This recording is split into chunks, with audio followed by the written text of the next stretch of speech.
Kang Rizat sebagai seorang mental spiritual coach, Kang Rizat punya konsep yaitu mind and spiritual connection. Mind heart connection. Mind heart connection. Yeah. Boleh dijelaskan secara sederhana ini apa sih konsep ini gitu? Iya, mind heart connection ini dua potensi yang kita miliki, pikiran dan hati kita, di mana bagaimana ketika hati dan pikiran kita terhubung, koheren, selaras, itu akan dampaknya sangat luar biasa sekali bagi jiwa kita. Gitu. Oke. Dan apa yang memotivasi Kang Rizat untuk menyebarkan kebaikan ini ya, atau konsep ini? Saya rasa di era digital seperti sekarang ini, terus di mana kehidupan serba cepat, semua berorientasi pada hasil, melupakan proses. Konsep ini sangat relevan sekali. Dan apalagi di dunia AI seperti sekarang ini, rasanya kita harus kembali ke diri kita. Mengeksplor kembali, terhubung lagi dengan diri kita. Itu saya rasa, dan saya ingin berbagi berdasarkan pengalaman-pengalaman di baik itu kehidupan saya pribadi ataupun pelatihan-pelatihan saya. Jadi memang ini sangat relate sekali dengan kondisi saat ini. Saya rasa, saya berpikir ya, ini cocok ini untuk kondisi saat ini. Meskipun di kondisi apapun ini sangat sesuai sekali. Gitu. Iya, mau semaju apapun zaman, sekeos apapun zaman, tentu kita harus kembali ke dalam diri kita kan, Kang Rizat? Betul sekali. Dan ya zaman bisa berubah, terus berubah bahkan. Dan persoalan itu tetap ada meskipun jenisnya berbeda, Mas. Kalau zaman dulu kan persoalan nenek moyang kita adalah dikejar harimau. Sekarang dikejar debt collector, barangkali emosinya, rasa takutnya tetap dikejar sama pinjol. gitu. Dikejar pinjol gitu. Iya. Kalau dilihat dari pengalaman hidup ya, Kang Rizat. Dan bagaimana Kang Rizat bisa menavigasi pikiran dan perasaan menjadi satu, sampai akhirnya menemukan konsep ini dan berbagi kepada banyak orang gitu, di dalam konteks profesional atau kehidupan gitu.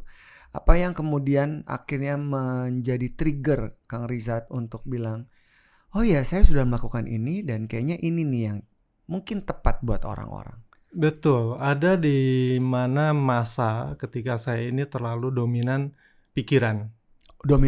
Sangat jadi dominan. logic.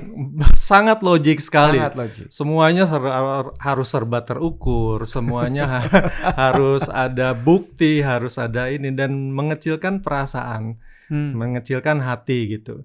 Nah, konsep ini adalah bagaimana mengembalikan ke fungsi masing-masing, keseimbangan antara pikiran dan hati. Saya sering mengatakan bahwa pikiran itu adalah peta, sementara hati adalah kompas gitu.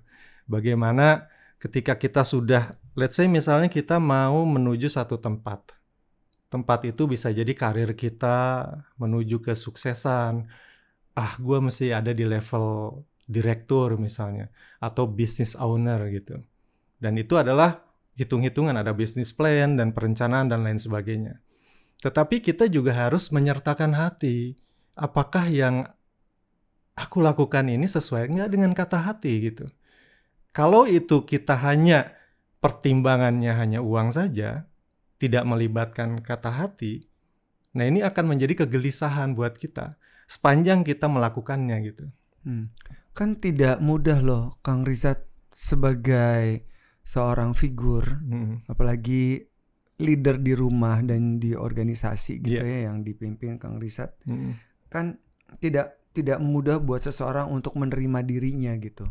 Apalagi dalam konteks mereka-mereka yang sangat logik, yang biasanya memang tidak memikirkan hati sebagai kompas, punya kecenderungan untuk menjadi demanding.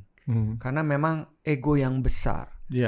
Dan rasanya ketika seseorang makin dewasa, belum berarti juga kematangan itu hadir. Betul. Gitu kan? Betul. Dan gak semua orang juga berhasil keluar dari lingkaran setan ini gitu. Karena punya tuntutan yang sangat tinggi. Tapi dari cerita Kang Rizat, dari pengalaman, Itu yang kemudian membuat Kang Riza sadar, mungkin ya, kata yang tepat, saya nggak tahu ada lagi kata yang lebih tepat dari itu, bahwa nggak bisa nih, gue mesti balance nih antara pikiran dan perasaan. Tapi di kebanyakan orang agak susah tuh ya rasanya ya, menurunkan ego, berkompromi dengan keadaan, apalagi berhadapan dengan orang-orang yang mungkin berseberangan dengan kita dalam konteks dia terlalu feeling, gue sangat logik. Gimana turning point itu kemudian kita bisa kalibrasi atau nyambung gitu ya Mas, terutama ketika seseorang ya ingin menjalankan profesinya sebagai seorang coach seperti Kang Rizat. Pertanyaannya ini penting sekali dan bagus sekali. Izinkan saya ingin sedikit bercerita. Silakan Kang. Untuk masuk ke dalam jawaban saya ini. Jadi zaman dahulu di India ini banyak orang-orang yang keinginannya tercerahkan secara spiritual. Dan tradisi pada zaman itu adalah untuk mendapatkan pencerahan spiritual, dia masuk ke hutan untuk bermeditasi, untuk waktu yang sangat lama. Ada seorang pemuda, dia merasa ingin mencari pencerahan.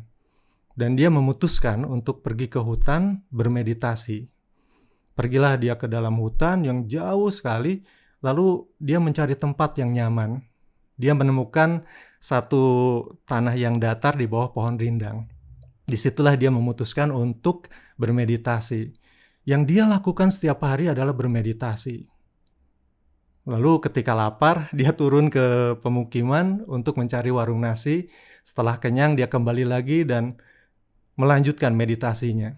Itu yang setiap harinya dia lakukan. Pada suatu hari, dia berpapasan dengan seekor serigala. Serigala ini serigala yang lumpuh. Lumpuh, kedua kaki depannya tidak ada. Dia jalannya mengesot gitu. Mengesot. Tetapi anehnya serigala ini tubuhnya gemuk gitu. Sepertinya nggak kekurangan makan gitu. Wah, ini pasti sesuatu yang ajaib, ini ada pesannya. Tapi dia tidak menemukan apa pesannya. Dia terus kembali bermeditasi. Meditasi. Pada suatu malam, dia mendengar auman harimau. Dia penasaran, dia naik ke atas pohon itu. Naik ke atas pohon dan melihat dari atas, ada sebuah kejadian yang luar biasa menurut dia. Ada datang melangkah seekor harimau, membawa daging segar di mulutnya, menghampiri serigala lumpuh tadi. Lalu dagingnya diletakkan di depan serigala itu, serigala memakannya dengan nikmat gitu. Ini pasti pesan ilahi, kata si pemuda itu. Jadi mulai saat ini saya tidak akan turun ke bawah untuk cari makan. Saya hanya akan fokus bermeditasi. Fokus bermeditasi dan makanan pasti akan datang dengan sendirinya, katanya seperti itu. Saya pasti tidak akan kelaparan. Hari pertama makanan tidak datang juga. Hari kedua juga tidak terjadi apa-apa. Hari ketiga juga sama. Hari keempat dia sudah kepayahan, sudah kelaparan, bahkan duduk pun tak bisa. Dia tergelapar, jatuh gitu. Terkapar di bawah tanah itu. Datanglah seorang laki-laki tua menghampiri. Kenapa kamu kok bisa seperti ini?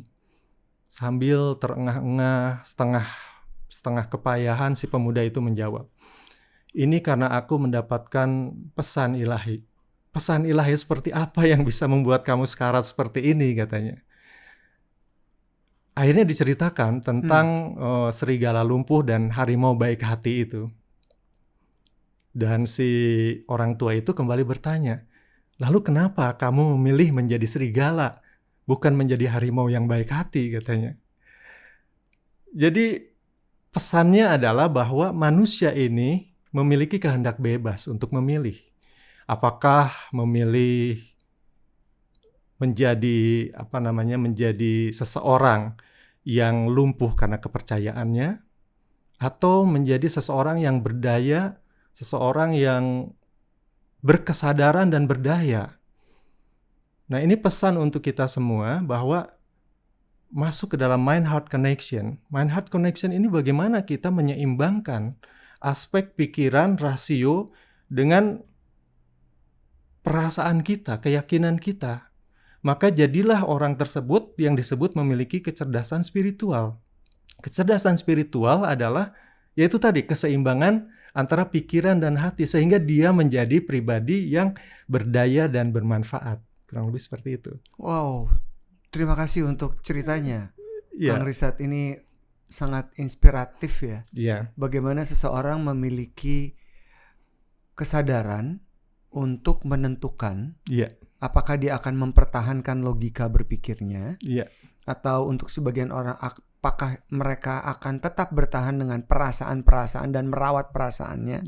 Tapi kalau mau dibilang kecerdasan spiritual, berarti harus dua-duanya koheren. Betul, nyambung ya. Itu dia, kecerdasan spiritual itu bukan soal, makanya dikatakan bukan soal agama saja, tetapi ini lebih dari sekedar itu.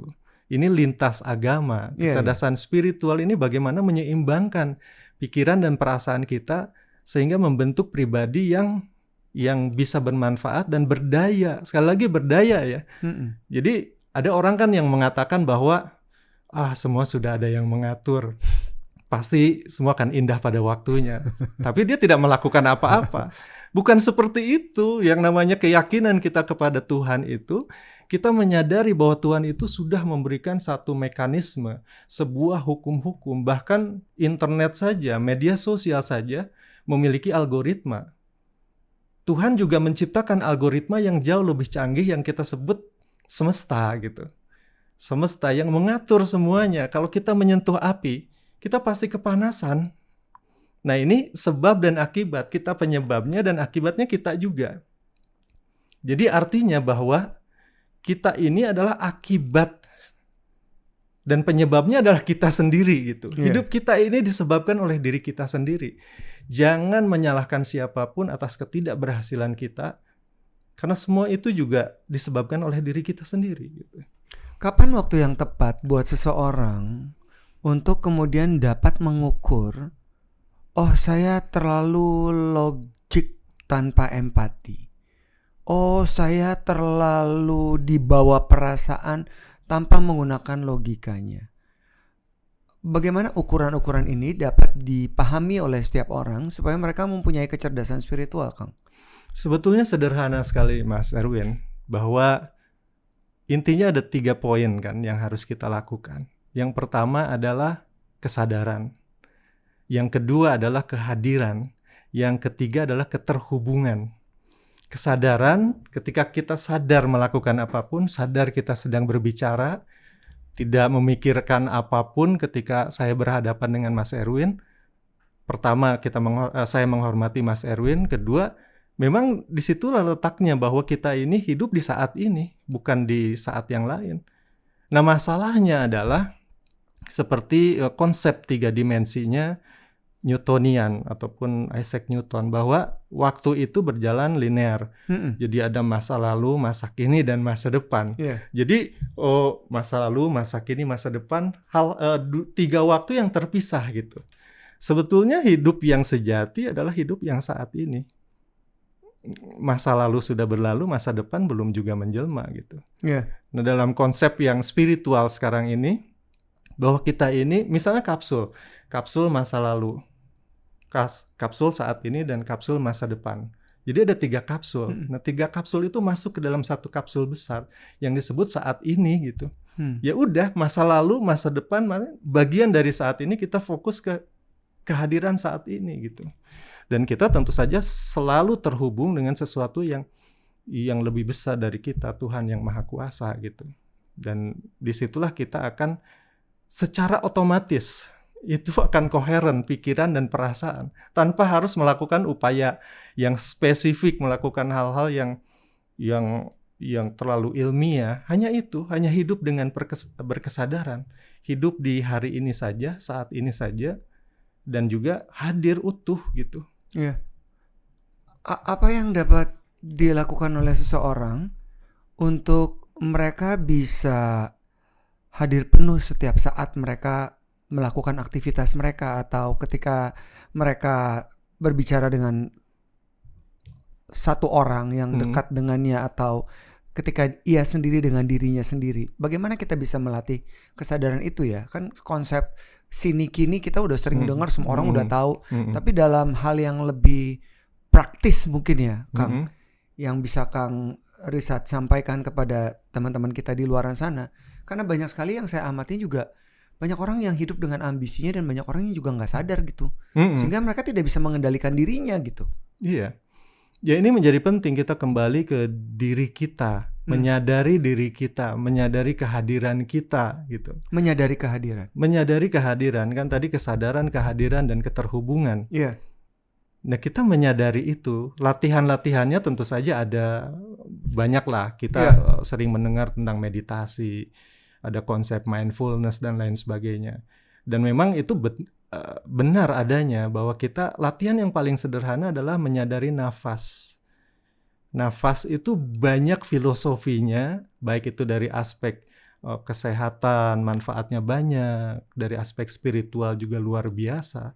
Nafas ini adalah kehidupan. Ketika kita menyadari nafas kita, ya kita menyadari hidup kita sesungguhnya gitu. Sesederhana itu sesederhana ya. Sebenarnya itu, sebenarnya sesederhana itu menjadi tidak sederhana, menjadi dikesampingkan karena apaan sih gitu. Apaan sih cuma nafas doang gitu. Itu luar biasa loh Mas.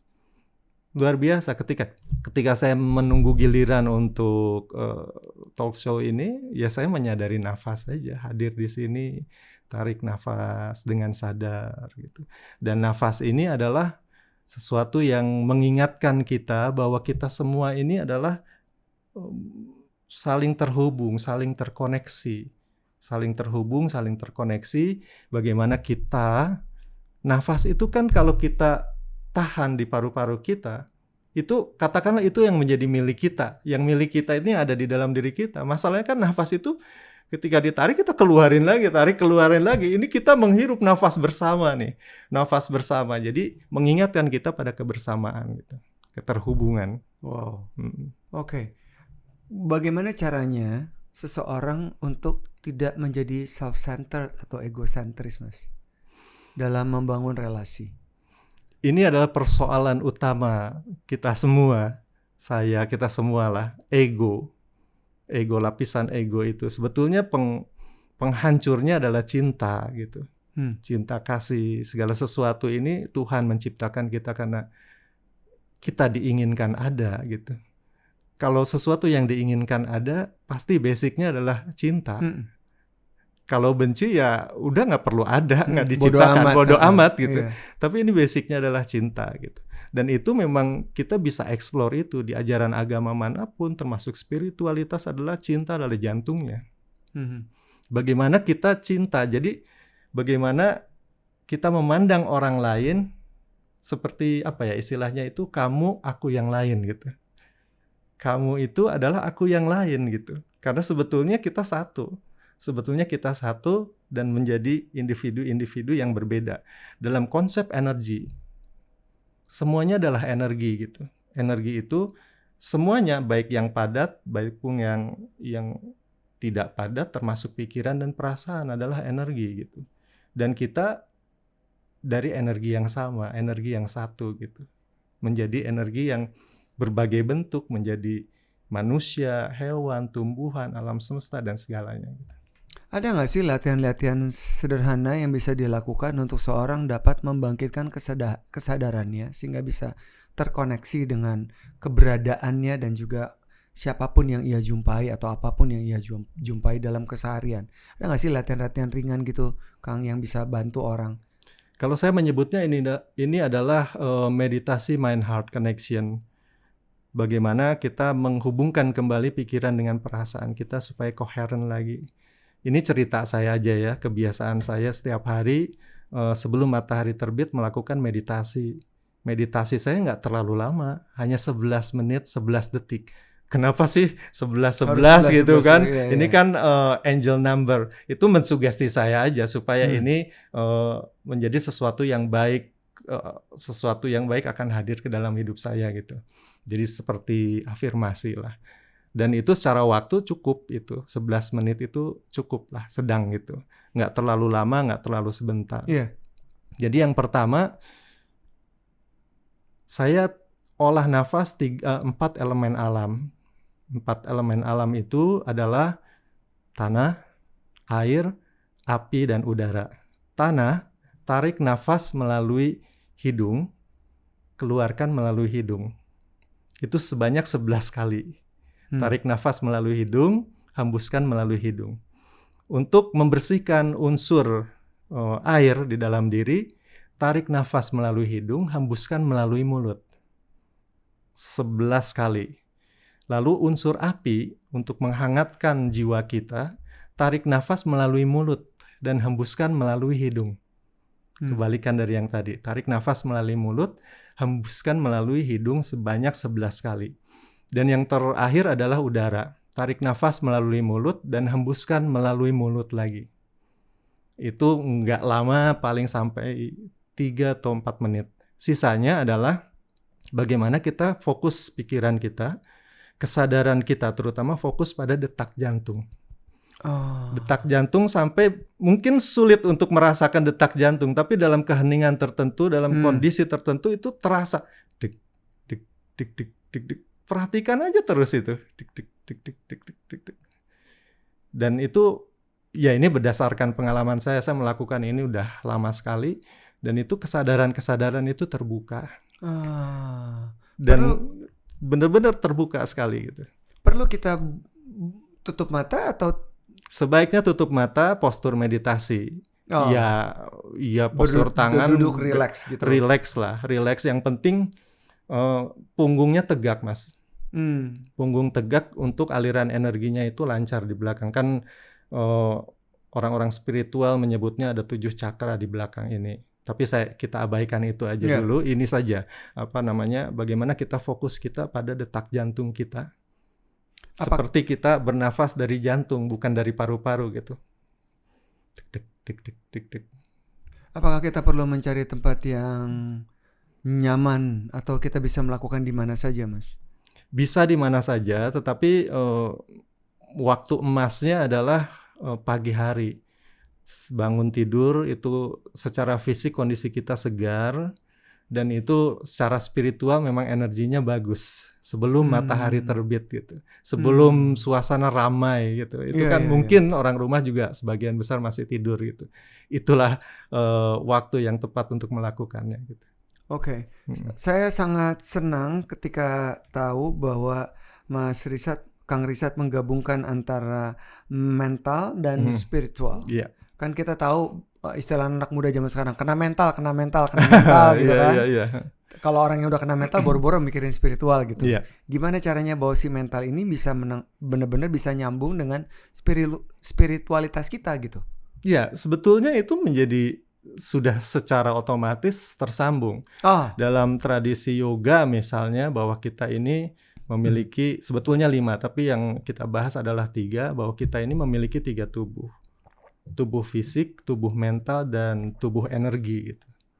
Tubuh fisik, tubuh mental, dan tubuh energi. Ketika kita memperlakukan diri kita dengan baik, merawat tubuh dengan baik, ini kadang-kadang orang spiritual mengaku spiritual tapi dia hidupnya nggak sehat. Ini masalahnya buat saya gitu. Jadi nggak walk the talk dong ya?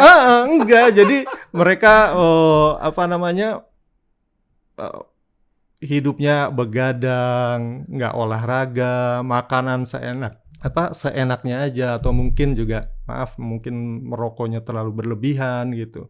Mungkin minum juga. Sebetulnya it's okay dengan itu semua, tapi jangan sampai berlebihan. Tetapi orang-orang yang sadar, aware akan mentalnya, dia merawat tubuhnya dengan baik. Jadi saya seringkali mengatakan bahwa mental kita ini, energi mental ini adalah energi hidup sebetulnya. Ketika kita merawat tubuh, terus lagi seperti tadi bermeditasi, merawat jiwa kita, merawat energi kita, dan itu secara otomatis mental kita akan menjadi baik gitu. Apalagi dengan konsep kesadaran itu tadi, Mas. Sekali lagi, sadar, hadir, dan terhubung.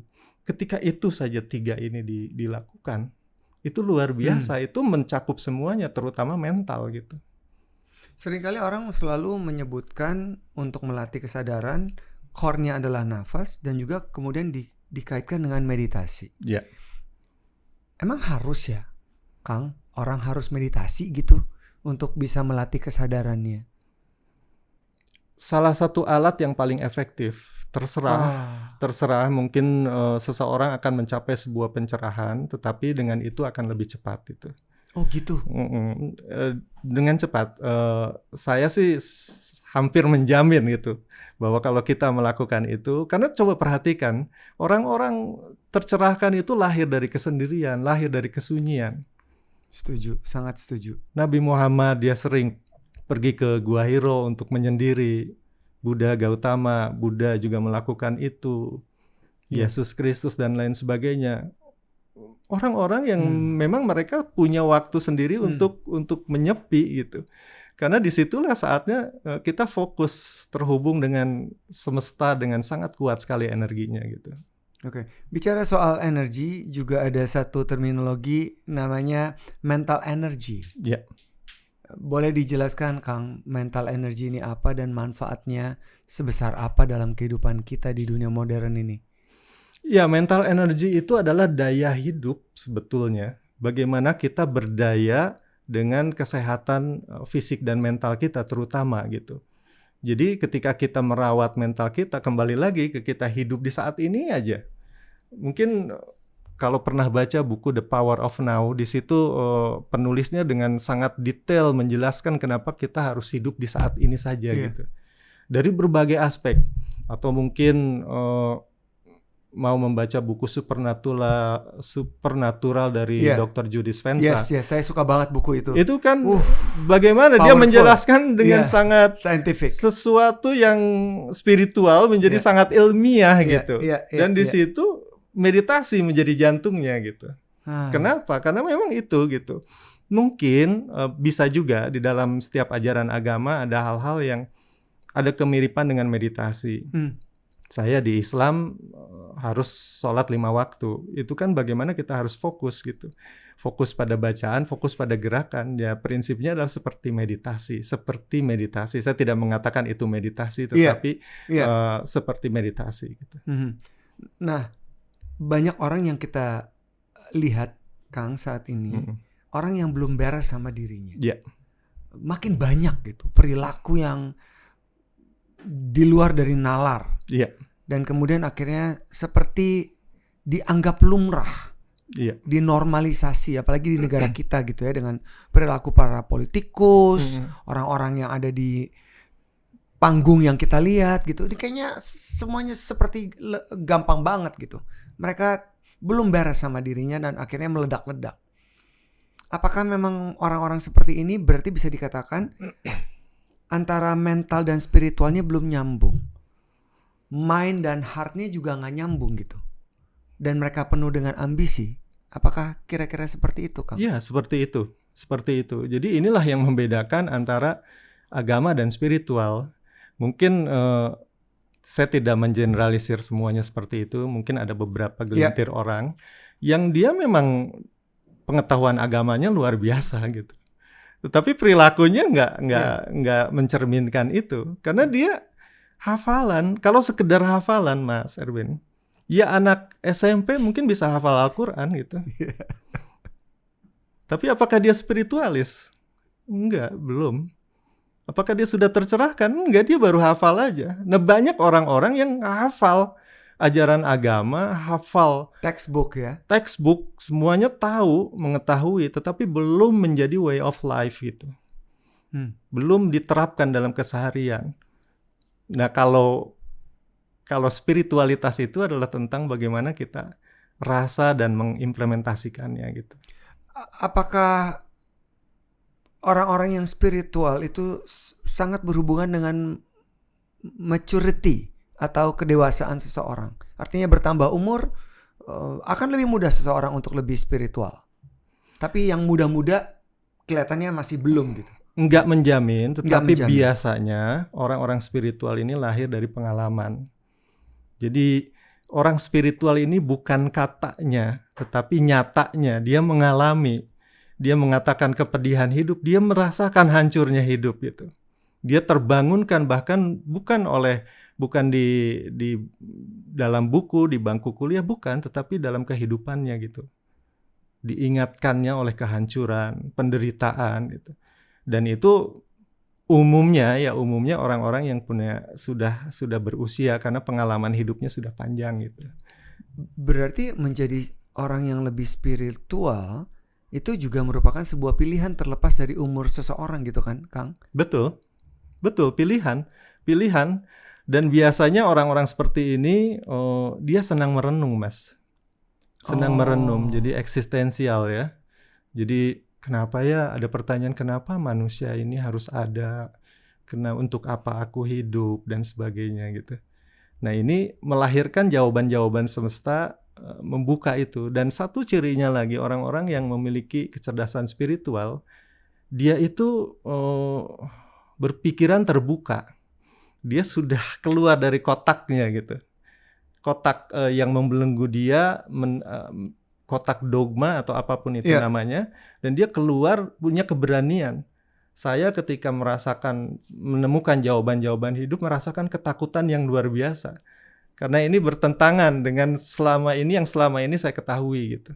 Dan itu menjadi ketakutan tersendiri. Rasanya kalau belum siap tercerahkan, dia akan menjadi gamang gitu. Tarik-tarikan gitu. Antara apa yang umum diketahui dengan apa yang dia baru ketahui gitu. Oke. Kang, kan kita hidup nggak lepas dari tantangan, nggak lepas dari problem, nggak lepas dari penderitaan, dan juga tentu tidak lepas dari konflik. Terutama konflik dengan diri sendiri ya. Kalau tadi saya menyebutkan bahwa kenapa sih banyak orang yang juga di dunia modern sekarang nggak selesai sama dirinya, itu berarti kan mereka masih punya konflik dalam dirinya kan ya. Terus di konsep Kang Rizat juga sering sekali meng-highlight tentang perang batin. Boleh dijelaskan ini apa, terus kemudian implikasinya seperti apa, dampaknya seperti apa, dan bagaimana cara membereskannya? Terutama di dunia media sosial seperti sekarang ini, kita menjadi terbuka melihat kesuksesan orang lain, kehidupan orang lain yang ideal, dan itu menjadi mempertanyakan diri sendiri gitu. Malah kita bukan mempertanyakan lagi, menjadi self-bullying gitu, membuli diri sendiri. Lu dalam hati meskipun nggak sehebat dia, kamu ngapain aja selama ini, itu kan membuli diri sendiri gitu. Ya, membuli diri sendiri. Dan itu menjadi sesuatu yang apa ya? Sesuatu yang membuat kita menderita secara emosional, dan harusnya kita balik lagi ke kesadaran kita bagaimana kita merenungkan hidup, menata ulang hidup lagi, dan ini jangan sampai bertentangan, Mas. Seperti misalnya karena tuntutan bahwa kita harus memiliki ini, sehingga kita melakukan ini yang bertentangan dengan hati gitu. Kembali lagi harus ditanya hatinya sebagai kompasnya, ini serap nggak sih dengan kamu gitu, yang kamu lakukan ini. Apakah ini bertentangan? Nah banyaknya sekarang ini yang menyebabkan itu semua adalah bertentangan. Diam-diam hatinya tidak menyetujui, tetapi logikanya harus. Karena kita kan harus maju, kita harus sukses, kita harus punya ini, harus punya itu, harus mencapai ini, mencapai itu. Dan sepanjang itu dia menderita gitu. Melakukan sesuatu yang tidak dia sukai. Kan kita pernah tahu ya ada konsep ikigai di Jepang. Ikigai di Jepang ini bagaimana kita, apa sih alasan untuk hidup? Apa alasan untuk melakukan ini? Jadi kita harus kita kan punya pilihan memilih sesuatu yang kita sukai dan lakukan itu gitu. Jadi memang supaya kita tidak bertentangan nih hati nuraninya gitu. Artinya ketika seseorang sadar dan kemudian dia kembali ke dalam hatinya, dia akan kembali menemukan kompas hidupnya gitu. Tidak bertentangan dengan apa yang dia lakukan. Tapi itu nggak mudah. Betul. Itu nggak mudah karena bisa jadi mengorbankan segala sesuatu yang menjadi kebanggaannya dia gitu. Menjadi egonya dia, reputasinya dia. Saya selalu mempunyai persepsi tentang tidak semua orang mau bertumbuh. Karena menerima diri itu menyakitkan. Betul. Menerima kenyataan yang diinginkan oleh diri kita aja menyakitkan sekali gitu. Karena itu bisa jadi tidak sesuai dengan harapan orang lain, tidak sesuai dengan harapan orang-orang terdekat kita gitu. Gimana caranya supaya kita bisa berdamai dengan itu, Kang? Akhirnya kita bisa menerima, fully accept, 100%. Kembali lagi kita harus kembali ke diri sendiri dengan cara merenung, dengan cara berpikir ulang tentang konsep hidup kita. Tanyakan kepada diri kita sendiri, apa sih sebetulnya yang kamu maui dari hidup ini gitu. Apa yang kamu nyaman kalau kita sama-sama melakukannya gitu. Ada percakapan dengan diri sendiri. Kalau kita fokus terus menanyakan itu gitu, nanti akan ada jawabannya. Ada inspirasi untuk melakukan apa gitu. Mungkin saat ini masih bingung apa yang harus aku lakukan yang sesuai dengan kata hati gitu. Jadi secara reguler melakukan dialog dengan diri sendiri. Iya, betul. Dan itu istilahnya paling sederhana adalah istilahnya merenung, punya waktu sendiri, menyendiri gitu. Menyendiri ini sesuatu yang harus penting, bukan harus ya, penting dilakukan oleh masyarakat sibuk seperti sekarang ini. Karena itu sebuah kemewahan sebetulnya. Jarang kita padat hidup setiap hari melakukan ini, melakukan itu. Coba sesekali kita pergi ke tempat yang nyaman di alam terbuka, sendirian, melamun aja sendirian, apa saja yang tentang kehidupan lah, berpikir tentang kehidupan, dan itu banyak jawaban-jawaban di situ dalam kesendirian itu, mengikuti jejak para orang-orang tercerahkan zaman dulu gitu. Kita bicara tentang memaknai dan menemukan arti hidup atau finding purpose dengan kesendirian. Itu Kang kira-kira. Betul. Mungkin tidak detail seperti sesuatu yang jelas sekali. Ada petanya gitu. Ada petanya enggak. Tapi kok sesuatu yang muncul seketika saat itu, yang tidak masuk ke dalam logika, kata hati saja, dan itu biasanya yang murni itu. Itu yang disebut intuisi. Karena hati sendiri memiliki kecerdasannya sendiri. Seperti penelitian yang di buku Joe itu, bahwa HeartMath Institute itu, bahwa hati itu bahkan disebut 5.000 apa 50.000 kali lebih besar daya elektromagnetiknya dibanding otak gitu. Jadi hati sendiri punya kecerdasan sendiri gitu. Kalau pikiran menghasilkan logika, kalau hati menghasilkan intuisi gitu. Nah itu kata hati yang sulit memang kita mengikutinya, karena memang kadang-kadang nggak ilmiah, nggak logik. Apaan sih gitu. Nggak. Kalau pikiran kan bisa terukur ya. Iya. Kalau intuisi kan enggak. Tetapi intuisi itu datang dari kemurnian jiwa gitu sebetulnya. Kalau ini topik-topik tentang hidup kita sendiri gitu. Iya. Jadi bagaimana seseorang bisa melepaskan ambisi-ambisinya untuk kembali ke dalam diri, sehingga dia bisa menemukan sebenarnya apa yang menjadi tanggung jawabnya untuk dirinya dan juga orang-orang di sekelilingnya, itu akan membuat orang menjadi lebih ringan hidupnya, kira-kira gitu.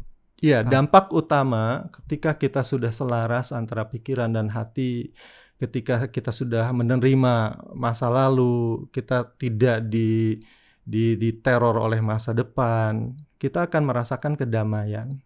Itu yang akan kita dapatkan, dan itu sesuatu yang mahal sekali.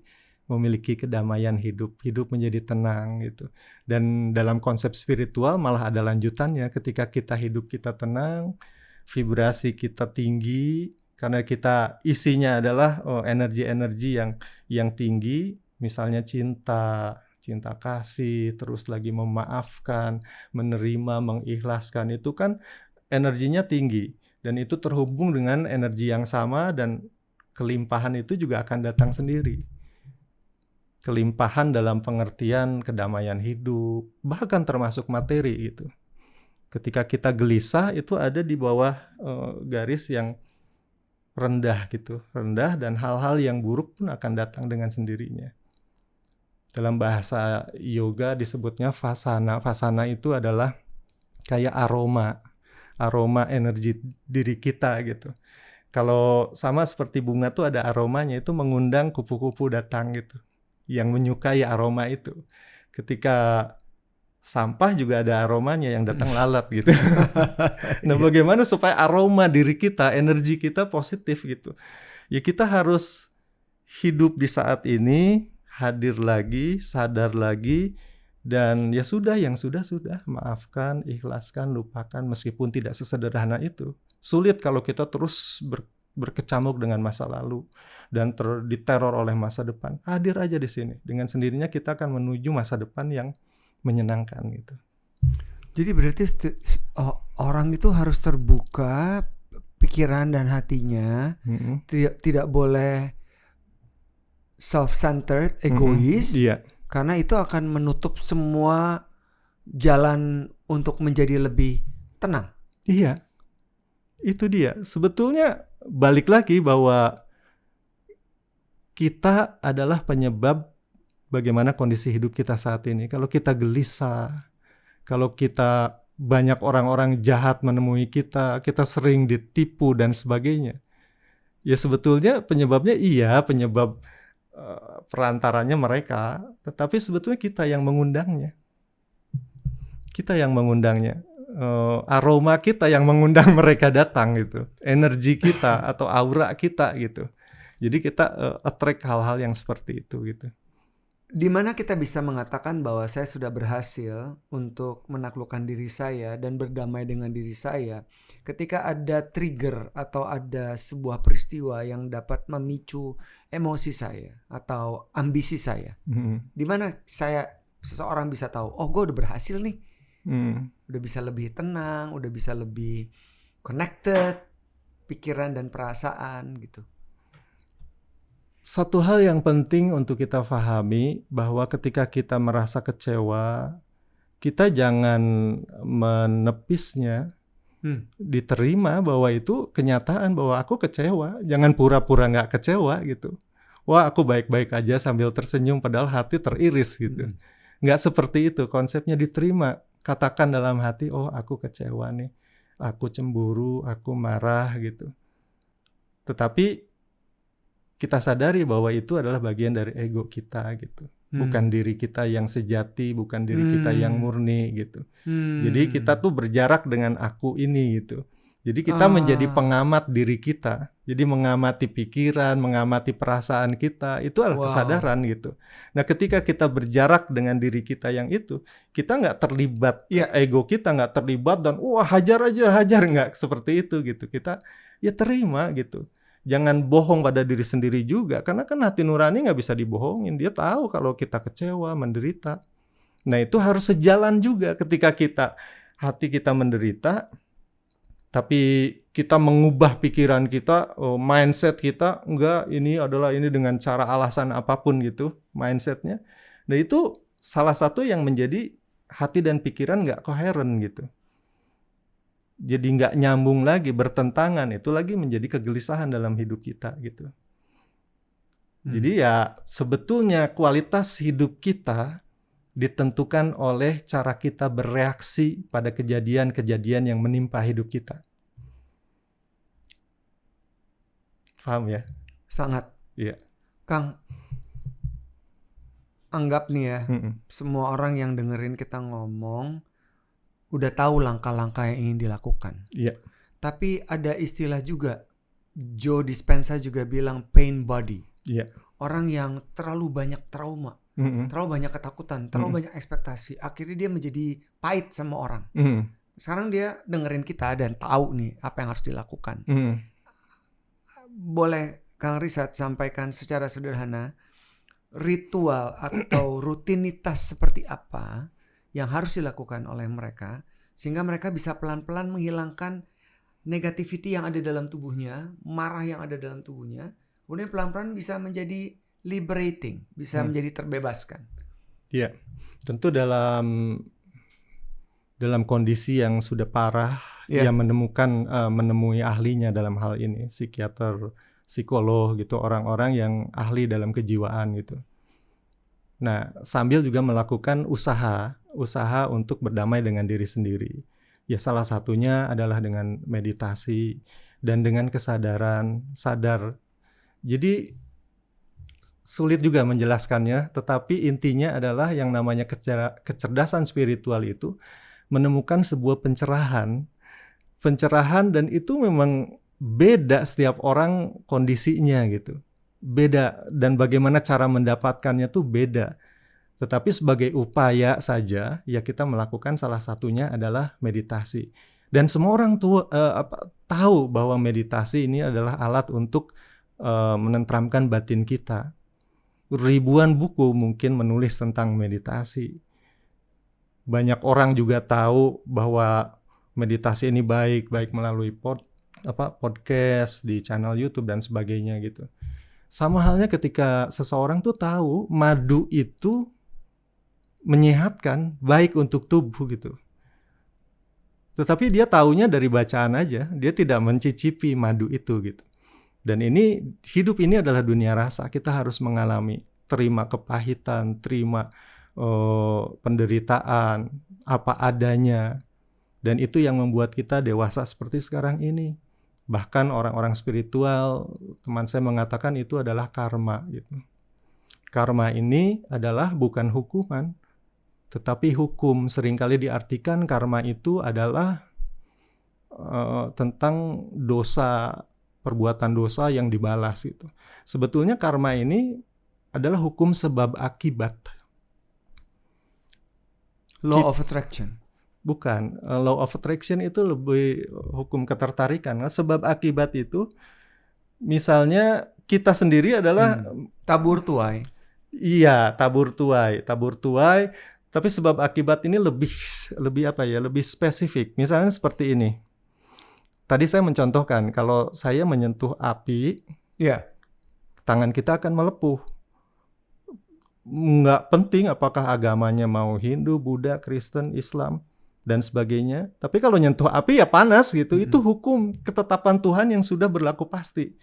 Gelas ini kalau saya angkat dan jatuh ke bawah karena ada hukum gravitasi gitu. Kita orang yang cerdas spiritualnya menyadari ini gitu. Sehingga dia bertanggung jawab pada dirinya. Tidak seenaknya memperlakukan orang lain, termasuk tidak seenaknya memperlakukan diri sendiri. Karena semua ada akibatnya. Bahkan kehadiran kita di dunia ini sebagai sosok Risat, Erwin, ini adalah hasil karma dari orang tua kita. Orang tua kita memutuskan untuk menikah, lalu punyalah anak gitu, yang namanya Erwin, yang namanya saya Risat gitu.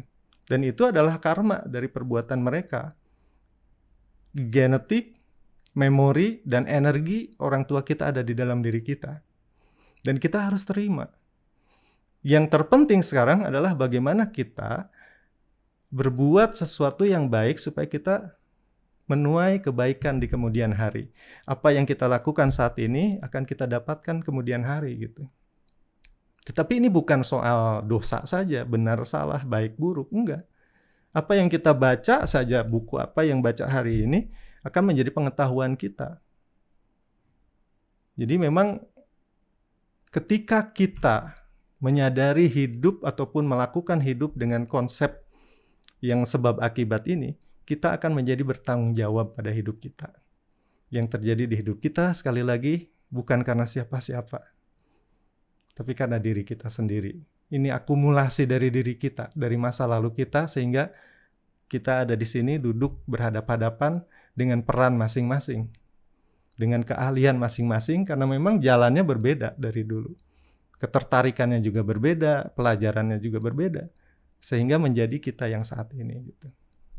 Terakhir, Kang. Ya.